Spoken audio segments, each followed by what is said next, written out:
శ్రీమాత్రే నమ. శ్రీ లక్ష్మీ గణపతయే నమ. ఓం నమ శివాయ.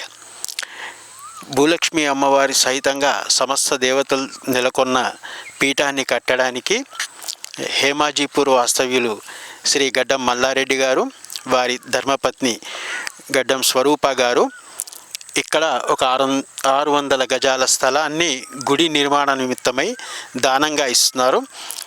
మీ అందరికీ కూడా, మనందరికీ ఒక శుభవార్త. మనము చేసుకునే యజ్ఞయాగాది క్రతువులన్నీ కూడా చాలా విశేషమైన విధానాలతోటి శాస్త్రీయమైన పద్ధతులతో చేసుకోవడానికి అవకాశం ఉంటుంది. అయితే మీకు గడ్డం మల్లారెడ్డి గారిని, వారి ధర్మపత్ని స్వరూప గారిని పరిచయం చేస్తున్నాను. భూదాతలు వారు ఏ ఉద్దేశంతో ఇది చేశారో ఒక్కసారి వారి మాటల్లో తెలుసుకుందాం.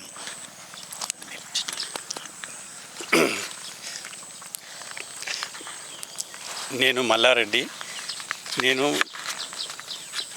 ఈ ల్యాండ్ కొనినప్పుడు నేను అమ్మవారిని మొక్కుకొని ఇది తీసుకోవడం జరిగింది. అప్పుడు అమ్మవారికి గుడి కట్టిస్తానని మొక్కుకున్నాను కాబట్టి అమ్మవారికి ఈ భూమిని దానంగా ఇస్తున్నాను. శ్రీమాత్రి నమః. ఒక్కసారి మీకు ఈ స్థలాన్ని చూపిస్తాను. ఇలా వస్తుంది. ఇక్కడంతా ఈ పక్కనంతా కూడా మల్లారెడ్డి గారి తోట ఉంది.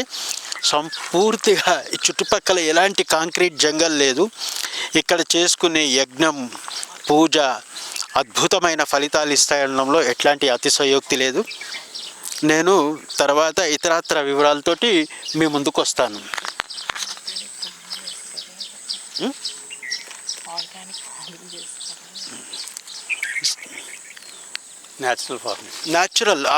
న్యాచురల్ ఫార్మింగ్ చేస్తారు. ఇక్కడ అంతా కూడా మామిడి పళ్ళు కానివ్వండి, రకరకాల పంటలు అంతా కూడా న్యాచురల్గా సేంద్రియ పద్ధతుల్లో ఇక్కడంతా సేద్యం జరుగుతుంది.